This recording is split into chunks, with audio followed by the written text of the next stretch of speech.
My name is Uma Graham, and I run the club Thrive on Plants here on campus. And we're really excited to have all of you here to support our event. And it was actually all of your support throughout the semester with our paint and sips and our cooking classes that actually got all the funds together to make this a free event for you today. So thank all of you. And thank you to Veg Fund and the Office of Health Advancement for covering the catering costs today. So I hope you all enjoyed some of our brownies and our Wayfair pudding. And stick around later, we're going to have lots more savory treats out for you. All we ask in return is some of your feedback in our surveys, and it'll actually help us get more of these foods offered here on campus.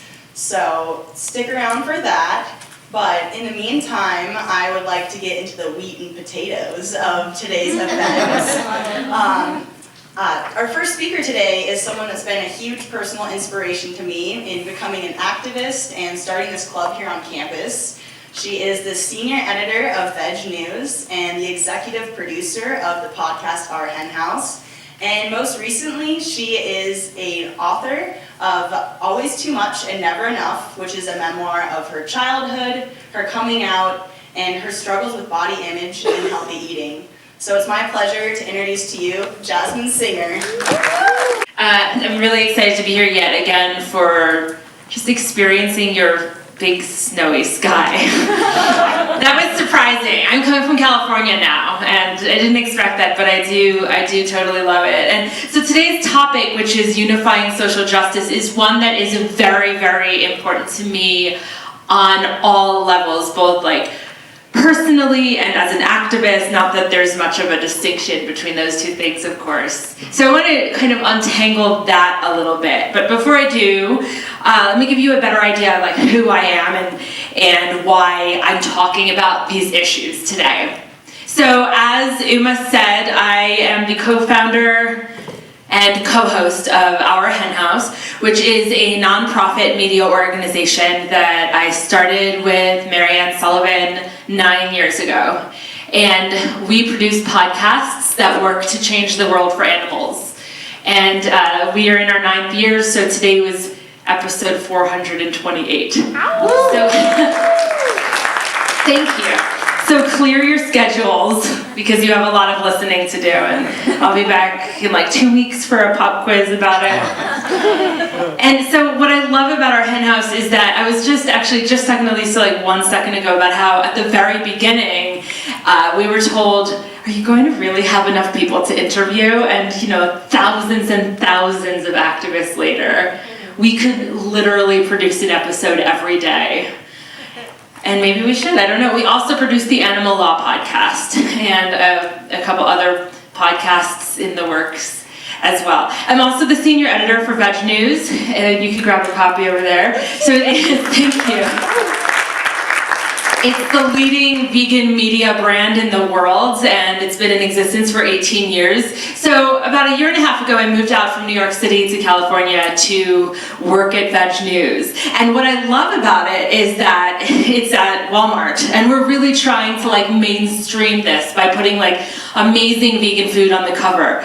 But what I love even more, and the one thing that got me out of New York City, because I never thought I would get out of New York City, was that I get to spearhead the politics of series. So even though we're getting people to pick up the magazine because of the amazing food on the cover, really what I'm most passionate about is that we get to use the magazine to explore certain issues, such as the politics of prison food.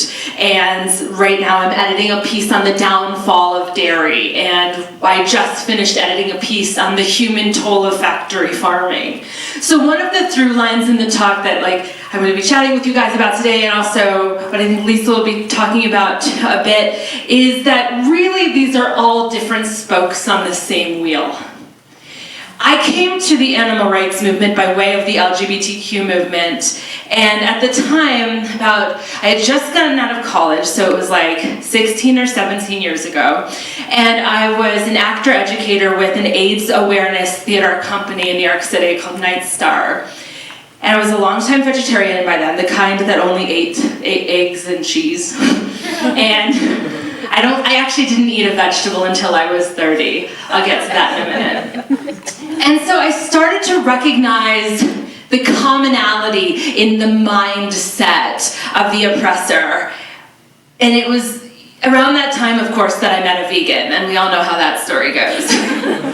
You meet a vegan, and then you see a video, and you read a book, and then you're here 16 years later. But anyway, I feel really grateful that that happened, because it was around that time that I pivoted my career to become a writer.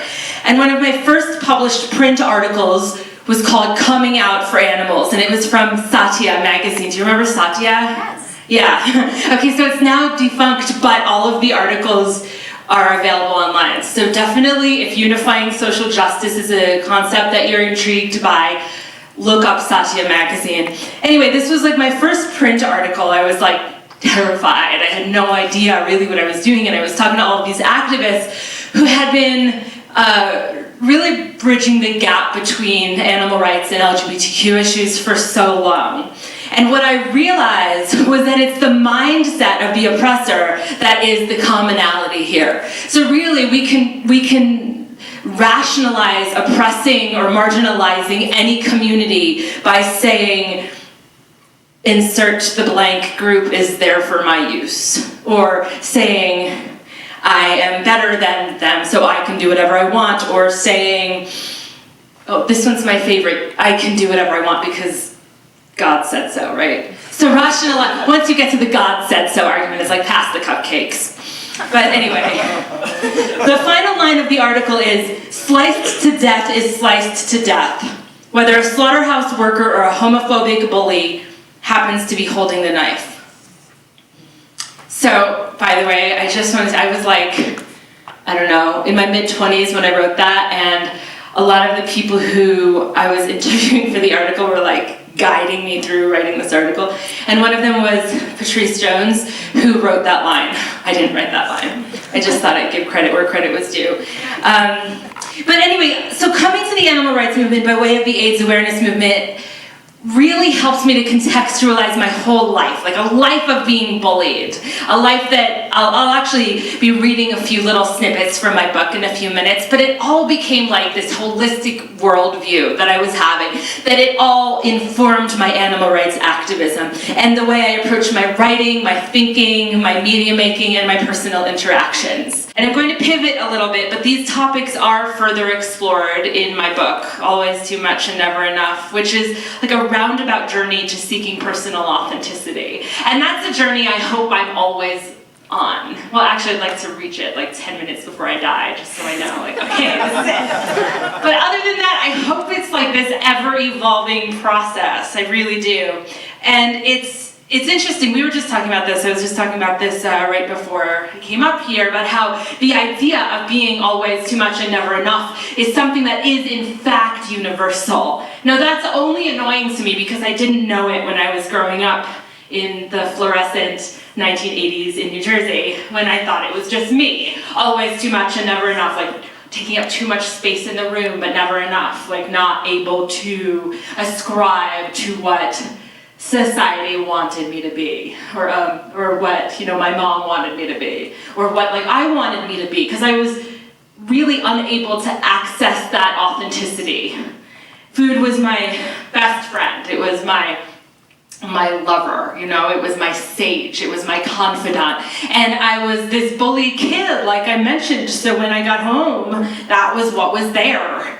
What I didn't realize then was that food is the most personal political issue there is. And what I also didn't realize was that I was part of this like system that was relying on my willful ignorance to not only consume animal products, but also to constantly consume more and more and more. As my book goes into, these are the foods that are designed for us to overconsume. They're designed to manipulate us, just like the marketing schemes behind them. They're designed with the perfect amount of like fat to salty to squishy to go down our gullet at the exact precise speed and hit that part of our heads, our brains that can never be sated. So that's what I was a part of, you know, and that's something that really stuck with me until I was well into my veganism, actually. I'm going to give you a short reading from my book right now to give you an idea of where I was at with all of this when I was 17. Food, especially fast food, had not faded in its ability to comfort me as I stumbled through adolescence. If anything, I loved it more and more each year that passed. Double cheeseburgers were now the name of the game, providing me with the steadiness and solace that I coveted. They were always there, always the same. Of course, there was a darker side to this relationship. Perhaps not surprisingly, the more of them I ate, the more of them I craved. They satisfied me until they didn't. They assuaged my angst until the absence of them added to that angst. Such is the definition of an addictive relationship. Not that I thought of it that way then, but I wasn't stupid, and I knew that I was somehow in the middle of a vicious cycle of eating crappy food and then feeling crappy about my body. Still, my love was too strong to resist. By the time I got a car, an enchanting 1986 Toyota Camry that I called Henry, which only accelerated barely if you stepped full force on the gas pedal, there was no longer an obstacle between me and eating a second or sometimes third dinner. The fact that I was petrified of driving on highways was not a problem, because just down the road was a strip mall with everything I could ever need. A grocery store, a Chinese place, a pizza joint, a brand new shiny Taco Bell, and of course, my first and still greatest love, Burger King. A tub of chocolate icing from Food Town was the perfect appetizer to a dinner of 2 cheeseburgers, extra large fries, and a vanilla milkshake. The blessed drive-thru was like icing on the cake, or the pie, as it were, since the apple pie at Burger King was always an option to go with the shake. I would sit in the hidden part of my parking lot, blasting my Patti LuPone cassette tape, and eating my dinner at record speed. It was how I imagined heaven. I scoffed to myself when I thought of those kids who, like me, wanted a buzz, but wasted their money and their brain cells on drugs when they could have this much better, cheaper, legal, more functional high. Who needed marijuana when you could have the perfect orgasmic combination of fatty, sweet, and salty that made French fries with ketchup so succulent? While my teenage journals were full of incredibly tormented poetry that made Sylvia Plath sound like Dr. Seuss, what I really should have been doing was writing love sonnets to my cheeseburger. Nestled behind the protective shield of Henry, whom I perhaps anthropomorphized a bit too readily, I finally felt genuine. I took a bite of my burger, and I was myself. There was no other place in my life, not even in theater, not since the incident with the heckling, where I was safer, where I was calmer. I sipped my shake, and in my head, I had already escaped to New York City, where I knew I would live one day, and though I wasn't entirely sure whether I wanted to be there so that I could achieve anonymity or fame. As I took a break from my burger and dug deeper into my tub of icing, my hopes and fears arm wrestled in my head, both certain they were destined to win. I will be incredibly famous. I will be amazingly fat. I will star on Broadway.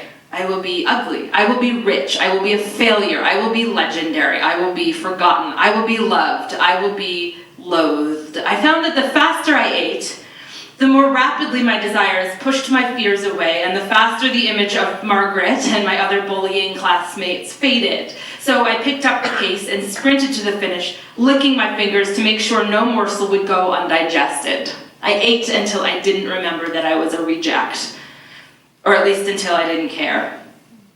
My stomach and heart swelled with satisfaction, and I felt full of life.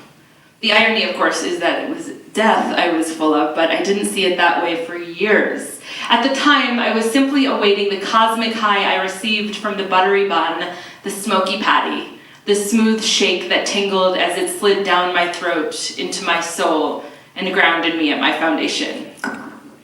So these are issues that I get into in my book, and it's been really interesting because when I was on tour, the bulk of my tour was 2 years ago, which is when my book came out, and I went to like 60 cities. And And people all over the place were like, me too, me too, me too. I always feel like I'm always too much and never enough. It's how it affects me personally and politically. It's how it affects my philanthropy and how it affects my relationships, my most intimate relationships. So how do we bridge all of this with social justice? How do we bridge all of this with like our view of ourselves as authentic? And how do we show up for ourselves in a way that is actually supporting a liberationist perspective when it comes to compassion for everybody? Well, I think it probably starts with ourselves. I'm just gonna throw that out there.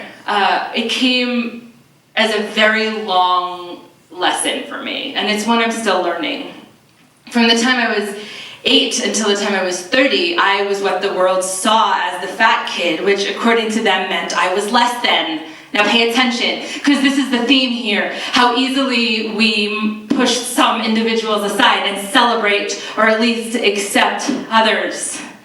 So it wasn't until I wound up switching my focus from vanity to self-care, like getting out of this horrible loop-de-loo of this food addiction mentality, that I realized what I was actually dealing with. And at that time, I lost like 100 pounds. And that's when the world started treating me differently. And that's when everything shifted permanently. It left me with this huge chip on my shoulder, because after a young adulthood of being overlooked, which followed a childhood of being bullied, when people started to pay attention to me and feel like my viewpoints were valid, I didn't believe them. And I started to question what kind of power I was giving away by allowing other people's perceptions of me to define me for who I was. So this is another theme that is in my book, and it's actually the reason I got the book deal, because I wrote an article called, it was just about how after I lost all this weight, people started treating me differently, and like, I woke up the next day and it had 100,000 Facebook likes. Like, it had gone completely viral. And that just so pissed me off, because I have been writing about animal rights and veganism for so long, and I was like, that's the article that goes viral? But from that, I realized that people weren't talking about this. They weren't talking about how easily we push certain groups aside based on like what is society's view of beauty or society's view of like acceptance. And for me, I had jumped the fence. And so that was what was unique about my story. I had jumped the fence from something that the world had previously ignored to something that the world was celebrating, or at least accepting. The man next to me at the mailboxes in the lobby of my building smiled at me. I secretly held my breath, convinced I was about to get mugged. He lingered as I grabbed the eclectic mix of lamp catalogs, tax documents, and Chinese restaurant menus from inside my tin box. It took a minute for me to recognize him as my downstairs neighbor, a harmless-looking guy who had never said 3 words to me in the 5 years since I moved in. I used to try to strike up a conversation with him and with the other people who lived there, but to no avail. So I gave up trying, saving my energy for more important things like chewing. Admittedly, it had seemed odd to me to not offer the common universal courtesy of hi, or at least a head nod. After all, my neighbors and I knew extremely intimate details of each other's lives. I could smell what they were cooking for dinner, I could hear when they were arguing on the phone, I could easily catch accidental glimpses of them in the hallway, unloading their groceries from their granny carts or unloading their problems onto their partners, and I'm sure they knew the same things about me. So why they never said hello when we passed in the hallways always baffled me. And why I eventually took their lead and ignored them right back perhaps baffled me even more. But I got over it, figuring it was a New York City thing. Folks here were too cool for hellos, too busy for small talk. You came here to be famous, not affable. My neighbor was still standing there. I shut and locked my mailbox, then faced him, smiled just a tiny bit, lifted my eyebrows. I was guarded, but I was present. If you want to talk, talk. You look great. He started shaking his head left to right a tad maniacally. I mean, I hope it's okay for me to say that, but gosh, do I even know your name? I'm Christian. I let a second go by, realizing what was happening here. I'm Jasmin, I responded, still somewhat guarded, perhaps more so actually, and thank you, I added. That's very nice. It's astonishing. I mean, wow. Christian was the one looking down now, acting somewhat embarrassed, one hand in his jeans pocket, the other one cupping the back of his neck. He was still shaking his head. How much weight did you lose, can I ask? I laughed nervously. My laugh was far away. I rubbed my thumb on the lamp catalog, wondering if they had any lampshades that weren't made of silk. Thank you, I said again, ignoring his question. That's really nice of you. And on some level, it was. After that day, when he would see me, Christian would go out of his way to hold the front door when I was carrying too many bags, to comment on the weather, when we were again at the mailbox, and even every now and then to remind me that I looked great. My name is Thin, and I am the queen of this prom called life. You know, it finally took me getting accepted for me to realize that getting accepted, it didn't really matter to me anymore. This idea that we can celebrate some and marginalize others was this wake-up call that my activism had needed. Like I keep saying, how quickly we brush others aside, how unconsciously we celebrate this group. And, you know, it's just because why? Like they don't conform to the status quo. So once I finally let go of allowing other people's perceptions of me to define me, something amazing happened. It was so uncomfortable. I started to recognize all of the ways that I was allowing my perceptions of others to define them for me. Oh, I hate moments like those so much. When we have to like call ourselves on our own crap. It's like, oh, what is up with the fact that change doesn't happen unless we're uncomfortable? And since I didn't know how to get out of this judgment loop, I decided to go with it and to use it as this conscious trigger. So whenever I felt myself judging a stranger, like, oh, they're so tall, oh, they're so short, they're so big, they're so small, I would stop myself, stop. And I would breathe and I would say, do you feel healthy and grounded that day? And that's an important question that I constantly ask myself because I tend to spiral. I mean, you could tell I have like a big energy and a lot is going through my mind all at once. But when it starts to just get off of the issue at hand, which is like animal rights and social justice as a whole and self-care, then that's when I'm like, all right, take a step out for just a second. You know, it's funny, I've said this before, but as like a tattooed vegan lesbian animal rights activist with an obsession with my pit bull and like this really loud habit of tap dancing across the room, I know what it means to piss people off just by being me. But you know, it's ironic because the root of what I want to stand for is compassion, right? For myself first, and then for all of those other individuals. The ones we so easily brush aside, the ones we don't call beautiful for whatever reasons, the ones that we don't see. It's really so simple if you think about it. We live in this whirlwind of assumptions about others and about ourselves, and we're just not going to grow until we recognize that the way we view ourselves is born from a conscious choice to accept and even to go so far as to love what is, and then to relentlessly challenge ourselves to reset our judgment as compassion. It, for me, began with looking in the mirror every single day, and every single day making this choice to not only have hope in this world that feels so hopeless sometimes, but to no longer ascribe to a belief system that someone somewhere along the way told us we should hold as our own. And that's something that I feel like could really empower us, could really embolden us.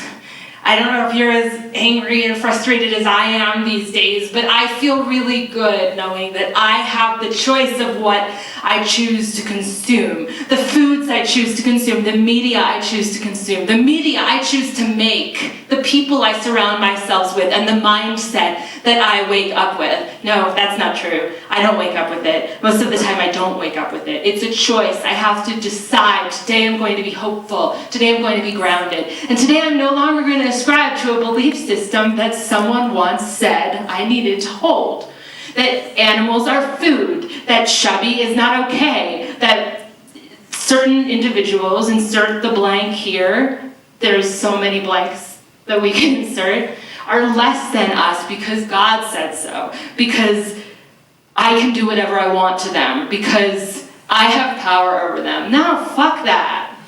It's time that we have to reset. This is compassion, but we can't really accomplish it until we first look in the mirror and do it for ourselves. So I was a long-time vegan before this all kind of came together for me. I was already writing these articles. I was already making these connections with, various different spokes on the wheel of social justice. And I lived in New York City where there were 150 vegetarian restaurants. And so I saw the subway map as this elaborate web connecting the vegan panini in Soho to this Butterfinger shake in Williamsburg to this pizza on the Upper West Side. And I figured it was my moral code to try them all, because after all, it was for the animals.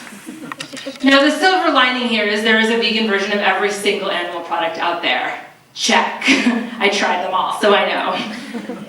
But what I was missing in that equation was what I needed in order to thrive. And it wasn't until I kind of switched gears and realized that the 30 years at that point that I had of eating only complete junk food. That's, like I said, I didn't eat a vegetable until I was 30. Was something that I needed to rid myself of in order to start to look at my life holistically and really start to thrive as a person, to become a better activist and a better friend and a better partner, just a better all-around Jasmin. So, I had grown up not eating real food. Do you remember those they probably still exist, those little diet meals? They were Weight Watchers meals in the 80s, but they're probably still something or other. They were the size of the palm of my hand. They were these little white cardboard squares, and you would put them in the microwave for 4 minutes and they'd still be frozen in the middle. Yeah, lean cuisine, Chinese crème, all of it. I did it all. And that was what I ate, because I thought that food was just this mechanism to lose weight or to ascribe to society's belief of what I should look like. It never occurred to me that food could actually be nourishment. I only saw food as deprivation. And it never occurred to me that food could actually be an important political statement. So I first made the connection to veganism and owned the political side of it more so than the personal. And I think a lot of people actually go about it the opposite way of me. But I first was I can no longer eat animal products. Here's why.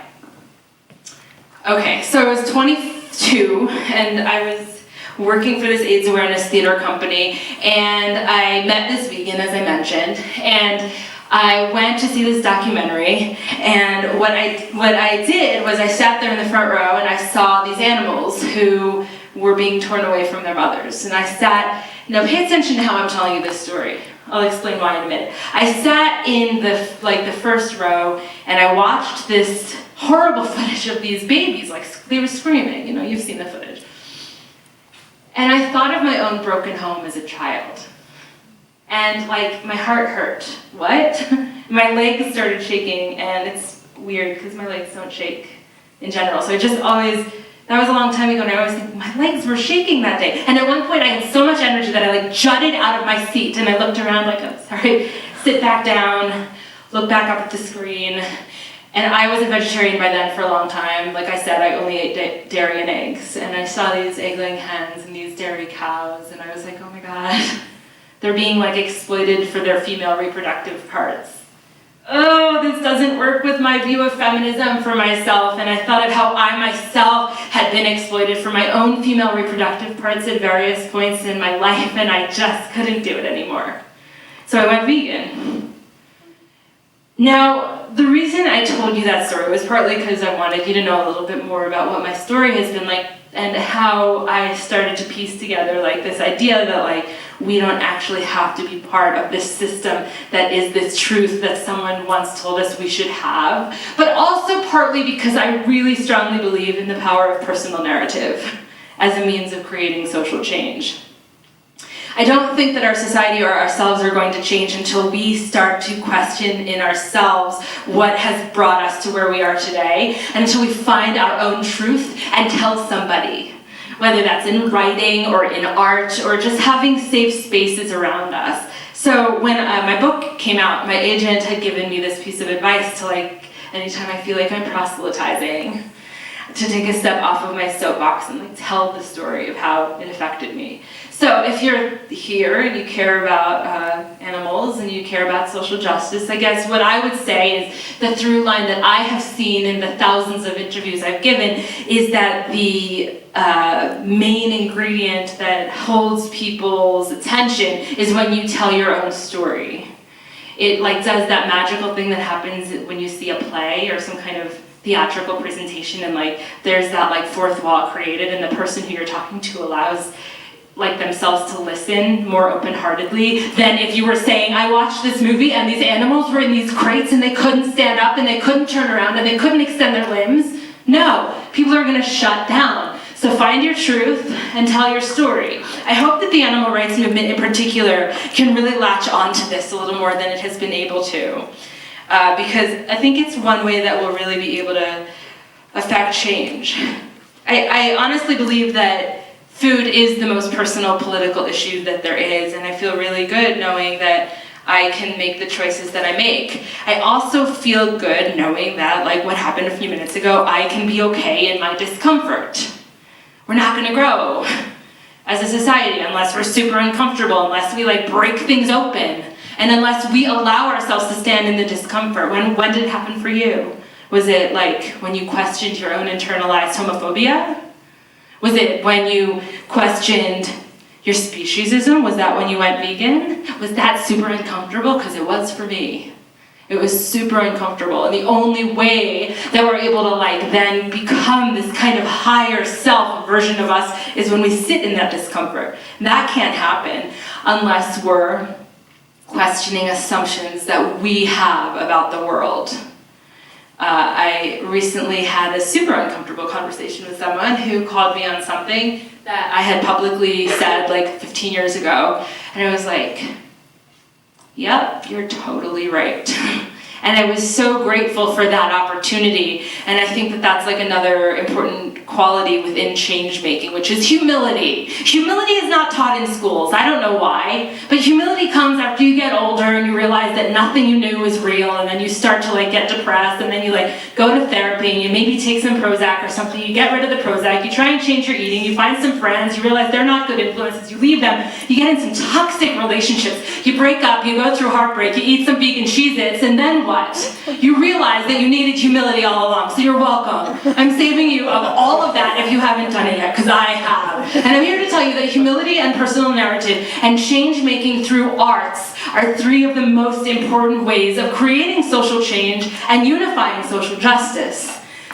I hope that that is something that you can hold on to from like today's talk, is like, how can I find my truth? Who can I share it with? And how can I practice a mixture of self-care, which we're all familiar with because it's like the big buzzword finally, and collective care, which is something that Patrisse Cullors talks about, one of the founders of Black Lives Matter. What is it? It's realizing that like Nancy here, who's next to me, is not doing so well. I'm gonna help lift her up.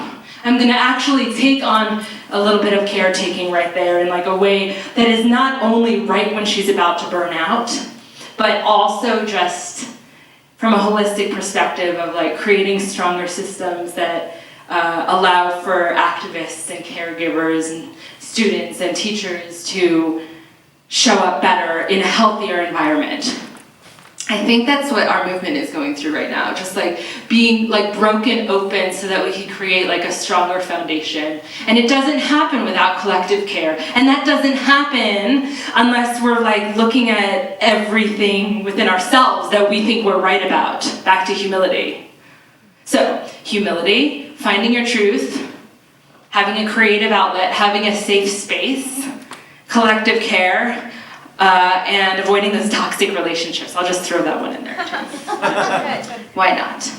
I've been thinking a lot lately about how we really do need to dismantle the system that we're in order to rebuild it, and that's, like I said, this really great phase I hope we're in right now with media. I believe strongly in the power of media to create social change. That's why I do media for a living. And we need to actually begin by like boldly rejecting the bullies. And actually recognizing that sometimes the bully is us. I guarantee it. Because when I said that before, when I talked about how I was bullied, I bet a lot of you thought in your head, yeah, I've been bullied too. But when I said we need to reject the bullies, I'm wondering how many people in here thought, yeah, I'm the bully too. Because that's where we go into the discomfort. Oh, it sucks. It really does. Maybe have those vegan Cheez-Its nearby for a little bit. But it's uncomfortable for a reason. It's uncomfortable because we have to address it in order to rebuild from a stronger perspective. And we need to have compassion for ourselves when we're recognizing that sometimes the bully is in fact us. If we don't dismantle this system, then marginalized groups will continue to suffer, animals will continue to suffer, and we will continue to suffer. We've all suffered. I have actually been in denial. I've second-guessed a lot of my own story until I had to write it because I was under a contract to write it. So I was forced to put it all on paper and forced to look at it, which was a huge privilege that I had. But I really did second guess for a long time whether what I had gone through was an example of sexism or sexual harassment, partly because I was afraid and indoctrinated into this culture where women and queer people and so many other groups are secondary at best. So I have another reading that I'd like to give to you, final reading that I'll give to you today. And this is actually back to bodily integrity and owning our body. It's funny because the process for me of growing to love this vessel that I'm in was not only a period of recognizing my own privilege for having this body, but also it connected very specifically to animal rights for me. Because I don't want anyone to be making these assumptions about me. I don't want anybody to have ownership over me like all these men did in my youth. I don't want anybody to assume that just because I'm queer, I'm there for their use. If I was born a cow, I would be so annoyed if somebody was like, hey, you're gonna be food. And if I didn't present the way I present, if I was butch, or if I was more genderqueer, then I wouldn't want someone to identify me as a lesbian walking down the street and then decide that it's okay for them to do whatever they want to me or at me. So part of the process of kind of coming to that for myself was actually getting tattoos. And so that's something I write about in my book. It started on my 18th birthday. It was the first tattoo I ever got was on my 18th birthday, and I'd really been struggling with my body image and not wanting to be in this body because it was too much, never enough, right? And so I was living in Philadelphia at the time. It was 1997, and I took myself out to South Street, which is this kind of well, at the time, there was just this main drag with lots of bars and shops and stuff. And I took myself out to South Street and I got myself a Slurpee, party kid that I was. That was my present to myself on my 18th birthday. So I'm sitting there drinking my Slurpee and thinking about my body, thinking about becoming an adult and all that. And I look across the street and there was this psychic, a psychic pop-up stand. And I'm slurping my Slurpee and she sees me, of course. She's like, oh, and I'm me? Okay. So I go over and, it's my 18th birthday. This is so cool. This is the coolest thing. Her name is Tilly, obviously. And she, sits me down and she's it's $20 for a reading. And she proceeds to give me this, psychic reading. It's she sees into my soul. She told me everything I needed to know about the world. And I felt so lucky. My Slurpee was done by then. And I felt really good about the $20 I just spent. And so anyway, I went back to my little apartment thing for students and I told my friend, it was her birthday 2 weeks later, so I took her out to see Tilly. And I sat down with my friend and Tilly proceeded to give my friend the exact same reading as she had given me, verbatim. I was Tilly's a fake. But before I realized that Tilly was a fake, she had given me this piece of advice that I had already let seep in, which was to be bold. And so before I realized she was a fake and my Slurpee was done and I was still holding the empty container, I left her little pop-up psychic stand and I decided to make my first bold move to get a tattoo. I decided on a nickel-sized black star on my right shoulder blade.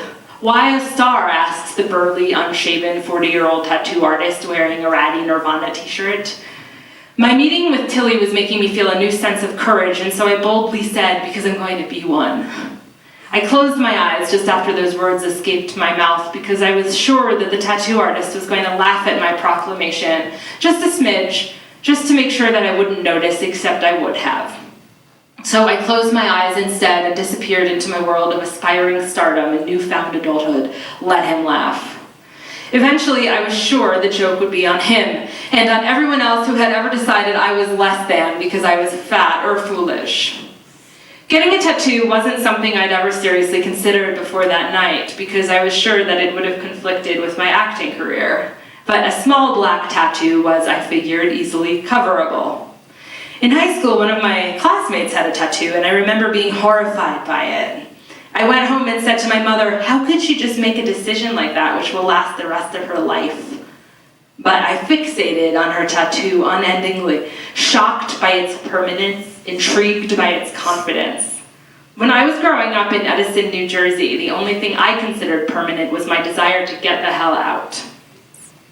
As soon as the needle hit my skin and I felt a sensation that was very much reminiscent of a cat scratch, I knew that there was no turning back. It's like that moment when you go in for a kiss with your beloved and attractive friend, crossing that line for good. There are no backseas allowed. Same with the tattoo. Much like my tattooed high school comrade, the permanence of the ink would forever memorialize this moment in my life, and it would grow and evolve as I did. You're done, said the Nirvana guy. That's it? I asked, deciding then and there that I would be different now. That's it, he responded, handing me a mirror and then holding up another one so I could see the tattoo. There it was, a tiny black spot of proof that I belonged to myself. Wow, was all I could muster. A moment later, the tattooist looked me in the eyes for the first time, and I noticed with a tenderness that surprised me that his were a deep royal blue. He smiled at me, in a way you'd imagine a father would smile at his child on the first day of kindergarten or the last day of high school, and he said, I hope you do become a star. Maybe the world wasn't quite as mean as I always assumed. Thanks, I offered, then let a beat go by. Before I left, I quickly added, my tattoo is fabulous, but I think it's my last one. If I'm going to be an actress, I can't exactly be full of tattoos. The Nirvana guy half smiled. Oh, you'll be back. I rolled my eyes at him, or with him. Somehow I knew he was right. He was right. I wanted to tell you that story partly because, it's not only this, kind of conceptual thing we're dealing with here. We're dealing with, bodies. We're dealing with, our bodies. We're dealing with, the bodies of the people next to us. We're dealing with, the bodies of the animals, the 286 chickens who are killed every second in the United States for food around the clock. We're dealing with the most effective way to approach that collectively and personally. And we're dealing with reframing this structure. But I'm not an academic, not at all. In fact, I went to school for theater. I rolled around on the floor until they gave me a BFA. I don't speak academic. I'm not into putting out these big concepts. I'm trying to change myself and change the world in a way that is very practical. I can't tell you the end of this story. There is no end. My book, which, I finished writing 3 years ago because the nature of publishing, it's just a moment in time in my life. It's gone now. It's just this snippet. There's, a lot that's different now. And this moment is just a tiny moment in your day. So I don't know how this ends because this is the end. The end is the beginning. It's this ongoing thing. And also I don't want to tell you the end because I want you to buy my book. I digress. I just hope you'll join me on this journey of boldly questioning assumptions, of finding your truth, of telling your story. Because if we don't tell our story, nothing's going to change. We could join top-down organizational campaigns. We could sign petitions on change.org, and I think a lot of them are valuable.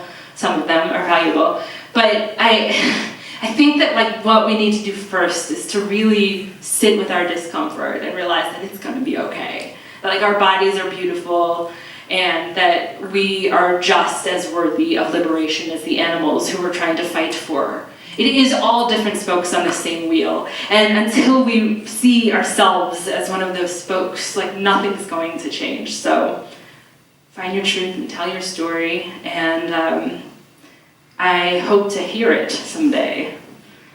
Thank you.